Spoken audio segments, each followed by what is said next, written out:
여러분, 한 아빠가 지친 몸을 이끌고 집안에 들어오는데 자기를 반겨주는 사람은 아무도 없고 그저 개 한 마리가 꼬리를 치면서 어, 자기를 반겨주는 강아지만 보게 되는 순간, 야, 이건 아니다라는 생각이 들었다고 합니다.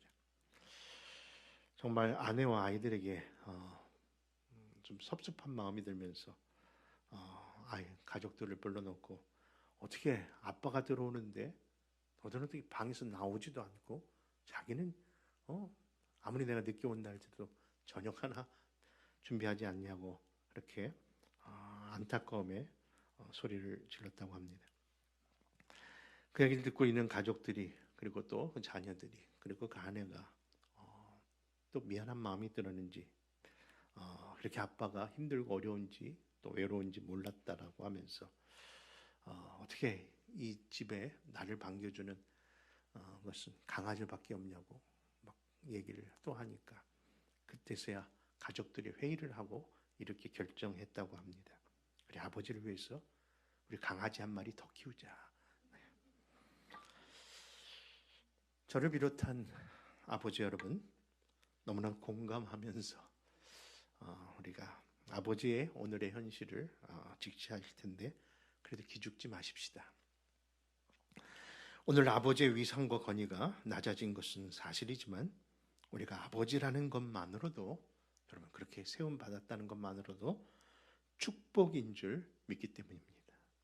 왜냐고요? 하나님이 얼마든지 다른 이름으로 불리실 수 있음에도 불구하고 스스로 하나님 자신을 뭐라고 부르라고 하셨다고요? 아빠, 아버지라고 부르셨다는 거예요. 그 이름에, 그 부르심의 그 이름으로 아버지를 삼아 주셨다는 것은 바로 이 땅의 아버지가 어떤 존재인가를 분명히 말씀하고 있다 하겠습니다. 여러분, 유대인의 탈무드 가운데 이런 말이 있지 않습니까? 하나님은 자신이 만든 세상을 다 돌볼 수 없어서 이 땅에 아버지를 두기로 그렇게 작정하셨다고요. 그렇습니다. 바로 우리가 그런 존재입니다. 그러므로 아버지 여러분, 우리 Father's Day를 맞이하여 다시금 하나님이 우리에게 세우신 그 직무와 그 직책과 그리고 그 사명, 정말 하늘 아버지만큼 정말 위대하고 기억되는 그런 이 땅의 아버지들 다 되시기를 바랍니다. 오늘 귀한 말씀 우리 한번 살펴보겠는데요. 그것은 바로 시편 23편입니다. 근데 시편 23편이라는 것은 참 시대와 환경을 초월해서, 아니 수천 년 동안 정말 많은 사람들에게 애송되는 이유는 무엇일까요? 그것은 늘 인간의 고뇌 속에 가장 흔한 질문들, 그 주제들, 바로 내가 누구인가? 그리고 내가 어디서 속하였고 어디로 가야 되는지 늘 불확실한 인류에게 그 답을, 그 해답을 제시하고 있기 때문에 20편, 23편이 애송되는 이유라 하겠습니다. 그런 의미에서 우리 한번 다 같이 우리 한번 시편 23편 1절의 말씀을 우리 입술처럼, 우리 입술로 한번 고백해 보면 어떨까요? 같이 한번 이렇게 고백해 봅니다. 시작. 여호와는 나의 목자시니 부족함이 없습니다. 근데 정말 이 말씀이 여러분의 진실된 고백이십니까? 솔직히 여호와가 나의 목자라고 말들은 참 잘 하시지만, 여기 보면요, 다 자기 힘으로 사시는 것 같아요. 여러분, 오늘 이 교회에 오시기 위하여 누가 운전하고 오셨습니까? 그렇죠? 내가 운전하고 왔습니다. 여러분, 매달 아파트 집세나 그리고 그 자동차 페이먼 누가 지불하고 계십니까? 네, 비즈니스를 만약에 운영하고 계신다면 그 사업 누가 지금 일하고 있습니까? 다 아침부터 저녁까지 정말 쉴 새 없이 그렇게 우리가 움직이지 아니하면 돌아갈 수 없기 때문에 정말 우리가 애쓰고 있는 것 아닙니까? 자, 그렇다면 다시 묻겠습니다. 내 인생에 내 삶을 주관하는 목자가 누굽니까? 결국 나 자신이라는 거예요. 결국 내가 결정하고 내 몸뚱이 움직여서 지금 살고 있는데, 무슨 여호와가 나의 목자시며 그 목자로 인해서 내가 부족함이 없다라는 고백을 시할 수 있는 것일까요? 결국 여호와는 나의 목자라는 말들은 하지만 현실 속에 대부분의 사람들이 목자와 전혀 상관없이, 아니 목자를 잊은 채 내 인생에 내가 목자가 된 것은 아닌가 하는 겁니다. 여러분, 랜디 알콘이라는 저자의 악의 문제 바로 알기라는 책에 이런 표현이 있습니다. 천사들이 눈물을 흘리는 이유는 그것은 바로 이 세상에 너무나 죄악이 관영하기 때문이다. 그러니까 세상에서 너무나 악한 일들이 일어나는 것이 바로 천사가 안타까워 흐르는 눈물인데, 정작 이 땅에서 사는 인간이 흐르는 눈물의 원인은 무엇일까? 과연 악 때문에 그럴까요? 결국 그것이 아니라 자신에게 닥친 문제로 인하여 서러워서 우는 것뿐이라는 겁니다.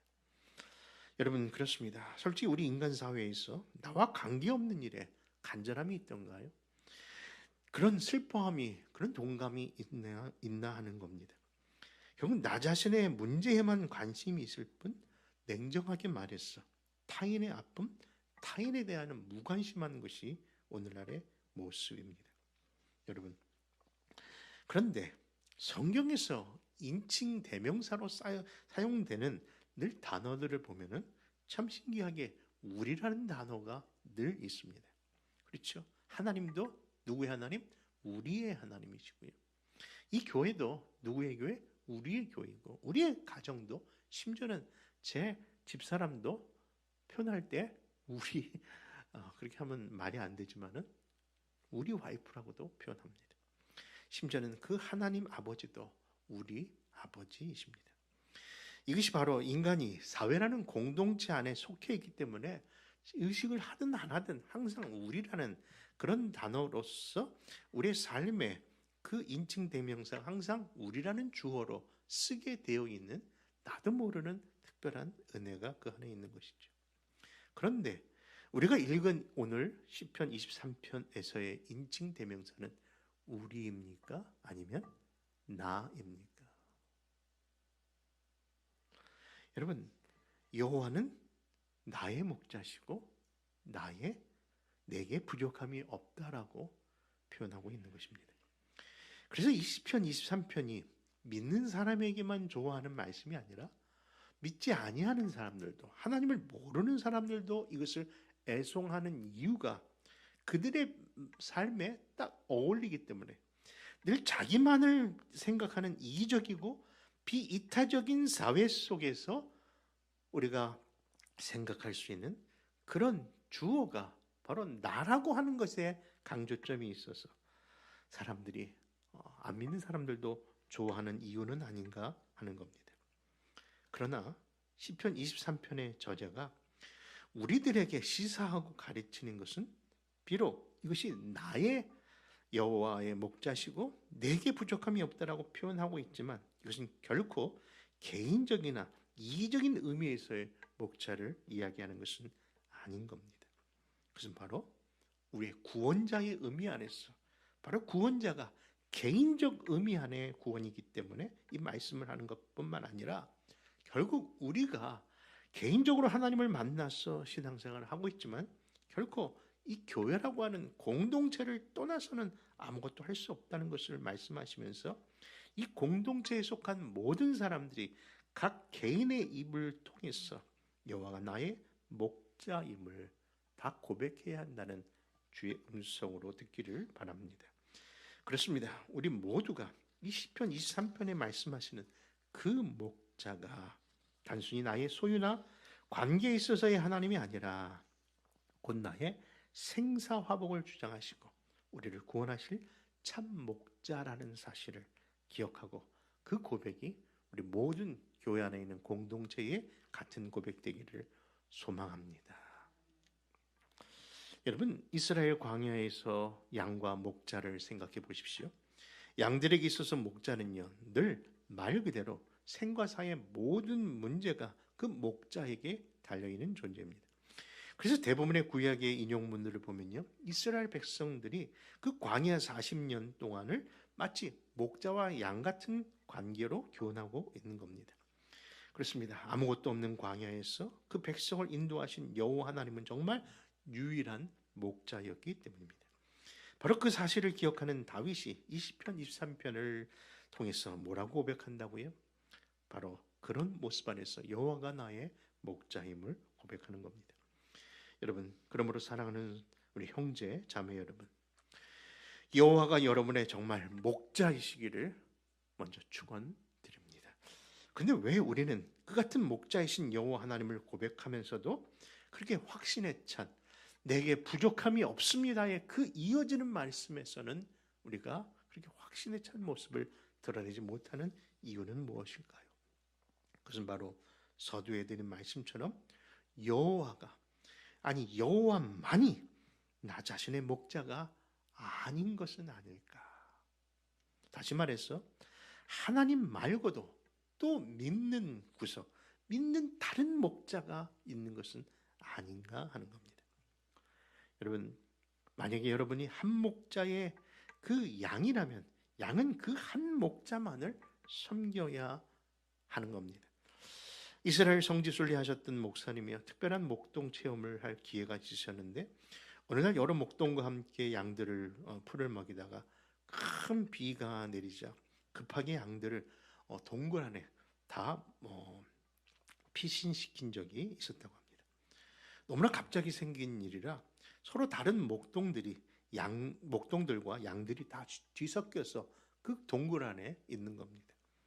자, 이제 비가 그치고 이제 나와야 되는데 과연 그 양들과 그 목자가 서로 구분해서 이렇게 다 정리가 될 수 있을까, 그런 걱정을 하면서 이렇게 바라봤더니요, 여러분, 그 양과 그 목자가 서로 다 비슷비슷하고 다 그런데 의외도 놀라운 일이 벌어졌다고 합니다. 그것은 바로 비가 그친 후에 한 목동이 노래를 부르면서 동굴에서 홀로 싹 나오니까 그 목동의 양들이 자연스럽게 자기 목자의 소리를 듣고 따라 나오더라는 거예요.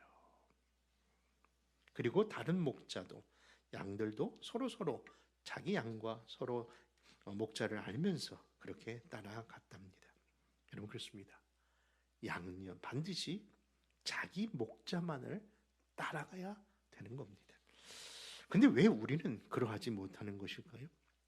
때로는 우리가 돈이 나의 목자이고 명예와 명성이 나의 목자가 되어버린 이 시대에 말로는 하나님을 믿고 섬긴다고 하지만 속으로는 그분만이 나의 목자가 아니기 때문에 우리의 삶 속에 여호와가 나의 목자라는 말은 하지만 그 뒤에 따오르는 바로 부족함이 채워지는 그 약속의 축복을 누리지 못하는 이유가 아닐까 하는 겁니다. 여러분, 요한복음 10장은 이렇게 말씀합니다. 2절부터 5절을 제가 읽습니다. 문으로 들어가는 이는 양의 목자라. 문지기는 그를 위하여 문을 열고 양은 그의 음성을 듣나니 그가 자기 양의 이름을 각각 불러 인도하여 내느니라. 자기 양을 다 내어놓은 후에 앞서가면 양들이 그 음성을 아는 고로 따라오되 타인의 음성은 알지 못하는 고로 타인을 따르지 아니하고 도리어 도망하느니라. 여러분, 아프리카 케냐의 선교사님이 선교지에 도착한 후 사역을 하는데 약속했던 그 선교비가 두 달이 넘었는데도 오지 않자 정말 너무 어려운 시간을 보냈다는 간증을 드린 적이 있습니다. 그런데 바로 그 시간이야말로 하나님께서 자기를 어떻게 하나님을 내가 섬기고 끝까지 이 사역 속에 이 귀한 사역을 감당하는가를 깨우치는 귀한 교훈의 시간이었다라고 말을 하는 겁니다. 여러분, 무엇일까요? 정말 어려운 일을 당해보니까 오직 누구만 바라보라고요?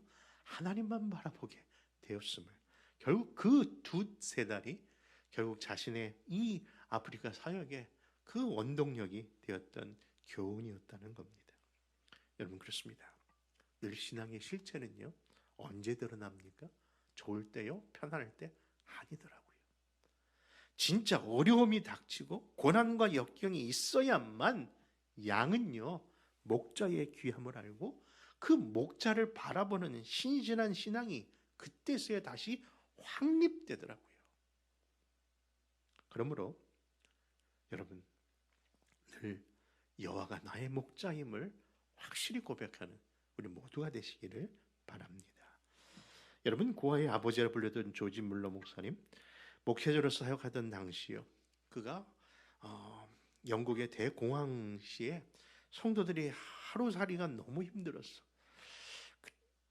교회를 나오던 사람들이 한두 명씩 이렇게 나오는 것을 그치더랍니다. 알고 보니까 생활이 너무 어려우니까 그냥 일자리에 찾아나서 주일도 지키지 못했던 겁니다. 그렇습니다. 그렇게 안타까운 모습을 보면서 그 조지 물러 목사님이 목회를 하다가 이런 결단을 했다고 합니다.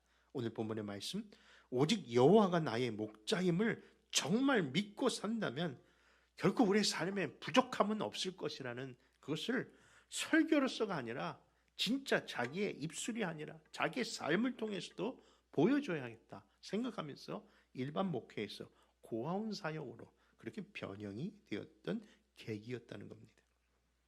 여러분, 자기 속으로 난 자식 한두 명 키우는 것도 너무 힘들어서 목사님 너무 힘들어요, 교회 생활하기도 힘들어라고 그렇게 수만 가지의 이유와 핑계를 대지만, 여러분, 조지 물러 목사님은 두세 명이 아니라 무려 2,000명이나 넘는 그런 아이들을 같이 생활하고 먹고 입히면서 과연 그것이 쉬운 일이었겠습니까?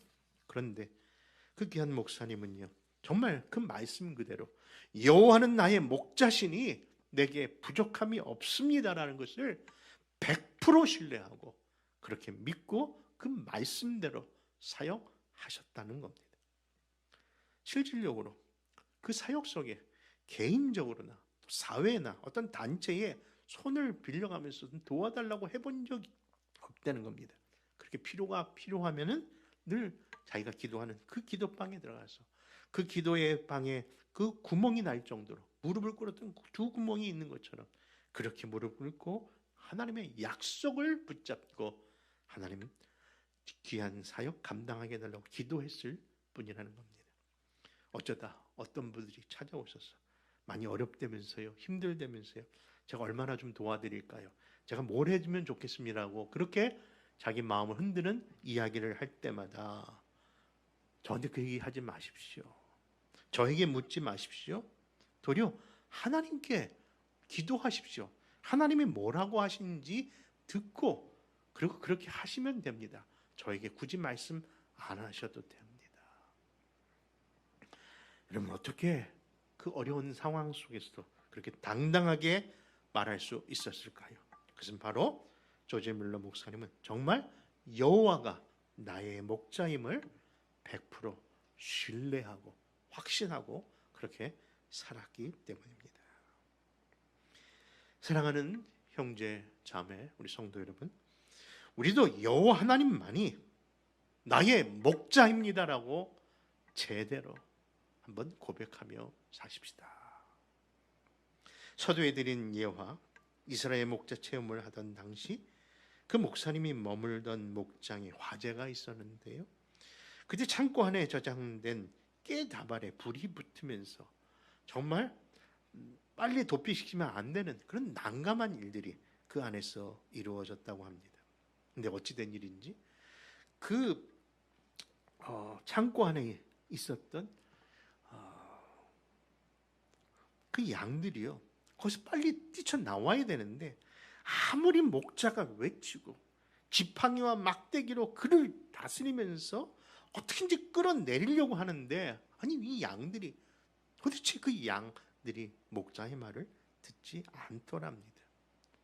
아니 얘들이 왜 이럴까 하고 살펴봤더니 그 이유가 바로 그 창고 안에서 타고 있는 깨다발이 불이 붙으면서 그 냄새가 너무 고소해서 그게 먹을 건 줄 알고 그것을 먹으려고 거기서 그걸 먹겠다고 나오지 않고 있었다는 거예요. 안타깝게도 그 일로 인해서 많은 양이 죽었음을 보았다는 간증입니다. 사랑하는 성도 여러분, 우리 형제 자매 여러분, 세상에서 들려오고 세상에서 불어오는 그 달콤하고 고소한 냄새가 우리를 현혹할지라도 그 길의 끝은 죽음의 길이고 사망의 길이기에 결코 그 길에 서서도 안 되고 여러분 가서도 안 되는 겁니다. 우리가 가야 할 길은 어느 길이고 우리가 서야 할 곳은 어디일까요? 이에 대해 요한복음 4장 6절에 이렇게 말씀합니다. 여호와께서 이르시되 내가 곧 길이요 진리요 생명이니 나로 말미암지 않고서는 아버지께로 올 자가 없느니라. 그러므로 사랑하는 성도 여러분, 우리 모두 우리가 걸어가야 할 길, 우리가 반드시 서야 할 그곳, 바로 예수 그리스도께서 제시하신 그 길과 진리 되신 생명 되신 예수님께로 가야 하며 그분만이 우리에게 허락하신 참 목자이심을 믿으신다면 다 같이 고백하시기 바랍니다. 그러므로 그 목자만을 따르는 복된 인생, 그런 복된 가정, 복된 성도들 되시기를 주 예수의 이름으로 축원합니다.